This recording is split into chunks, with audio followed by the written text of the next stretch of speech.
Вирустық гепатит. Вирустық гепатит оорусу А, Б, С, Д жана башка болуп бөлүнөт. Бул ооруну кайсы тирүү майдажанды чакырат? Вирустар чакырат. Эми албетте вирустук гепатиттин А түрү бул жеңил, абадан, тамактан, колдон, ушундай бытовой деп коет, ушул жактардан чыгат.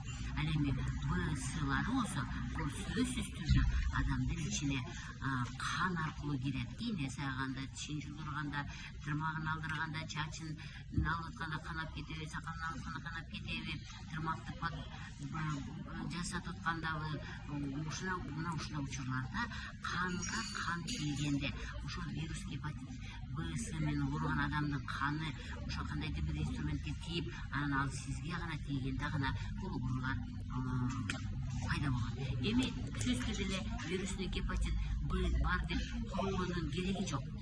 Албетте мен альтернативдүү медицинанын адиси болгон үчүн кандын ичин ощелачивание, башкача айтканда щелочка айландырып тургандарды айтам. Щелочка кан айланган сайын ошончолук кандын ичине кирген бир эле вирус эмес, башка майда жандыктардын бардыгы жашоого мүмкүнчүлүк болбой калат дагы, ошол оорулар сизге жукпай калат. Эгерде ушул көйгөйлөр сизде болсо, анда биздин калыбына келтирүү борборубузга келиңиздер.